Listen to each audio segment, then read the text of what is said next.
ဒီခွေးလေးသည်ရင်းနှီးနေသောကောင်လေးတစ်ယောက်ကိုကန့်ဆက်သို့ဆွဲတင်ကယ်တင်လိုက်သည်ကောင်လေးသည်သတိမရသေးသည်ကိုမြင်သောအခါခွေးလေးသည်အဝေးသို့ပြေးသွားပြီးအမြင့်ကြီးခုန်လိုက်သည်ထို့သို့ပြုလုပ်လိုက်မှသာကောင်လေးသည်သတိပြန်လည်ရလာသည်ကောင်လေးကခွေး၏လယ်ပင်ကပ်ပြားပေါ်တွင်ဘင်ဂေါဟုရေးထားသည်ကိုတွေ့သဖြင့်သူ့အသက်ကိုကယ်တင်ပေးခဲ့သည့်အတွက်ဘင်ဂေါဟုခေါ်ကာကျေးဇူးတင်သည်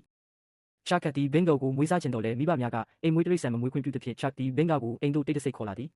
မမျှော်လင့်ပဲဘင်ဂေါသည်ညံ့ရည်အလွန်မြင့်မာသောခွေးဖြစ်နေသည်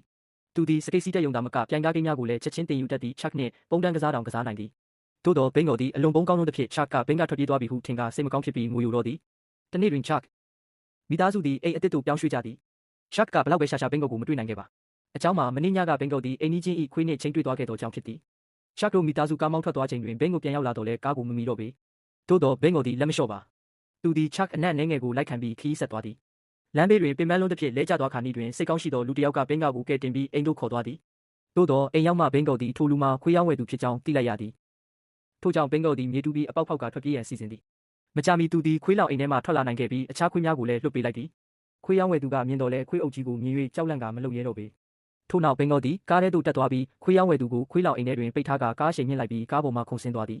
ထို့ကြောင့်ခွေးရောင်းဝယ်သူသည်သူလုပ်ခဲ့သမျှအတွက်ပြန်လည်ပေးဆက်ရတော့သည်ထို့နောက်ဘင်ဂေါသည်အခြားခွေးများကိုနှုတ်ဆက်ပြီးချာကိုဆက်လက်ရှာဖွေသည်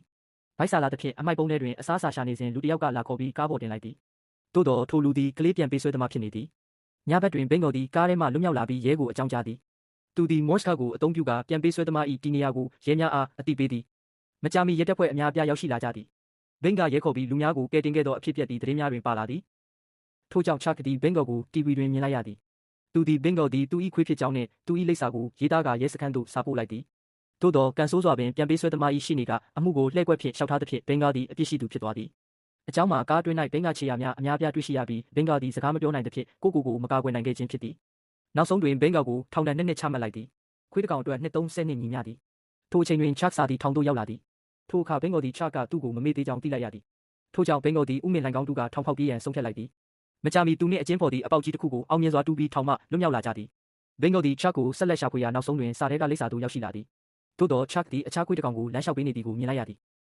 ထို့ကြောင့်ဘင်ဂေါကချာသည်သူ့ကိုဆွန့်လွတ်ပြီးခွေးအသစ်မွေးထားပြီဟုထင်ကာဝမ်းနည်းစွာထွက်ခွာသွားသည်တကယ်တော့ချာသည်အိမ်နီးချင်းအဖွားတစ်ယောက်၏ခွေးကိုကူညီလမ်းလျှောက်ပေးနေခြင်းသာဖြစ်သည်အိမ်မရှိဘဲလမ်းပေါ်တွင်လှည့်လည်နေသောဘင်ဂေါကိုရခင်ကပြန်ပေးဆွဲသမား2ယောက်ကပြန်ဖမ်းမိသွားသည်အရေးကြီးသောအချိန်တွင်ချာသည်စပိန်စီး၍အချိန်မီရောက်လာပြီးပြန်ပေးဆွဲသမား2ယောက်ကိုဝင်တိုက်ကလဲကျစေသည်ဘင်ဂေါကတော့ထွက်ပြေးလွတ်မြောက်သွားတော့လဲချာကိုပြန်ပေးဆွဲသမားများကဖမ်းခေါ်သွားကြသည်နောက်ပိုင်းတွင်ဘင်ဂေါသည်ပြန်ပေးဆွဲသမားများပုံအောင်နေသောဂိုဒေါင်ကိုရှာတွေ့သည်သူသည်အထဲသို့ပြေးဝင်ကပြန်ပေးဆွဲသမားများကိုကိုက်တိုက်တော်လဲသူကိုယ်တိုင်လည်းအဖမ်းခံလိုက်ရသည်ထို့နောက်ပြန်ပေးဆွဲသမား2ယောက်သည်ထွက်ပြေးသွားကြသည်သို့သောသူတို့ပစ်ထားခဲ့သော secret မီးတို့ကြောင့်ဂိုဒေါင်သည်မီးလောင်ကျွမ်းလာသည်ချာကဘင်ဂေါအားနေရန်ပေါ်ရှိမီးချက်ပေးခါလို့ကိုနှိပ်ရန်ပြောသည်သို့သောဘင်ဂေါသည်နောက်ဆုတ်သွားသည်အကြောင်းမှာသူငယ်ငယ်တုန်းကသူ၏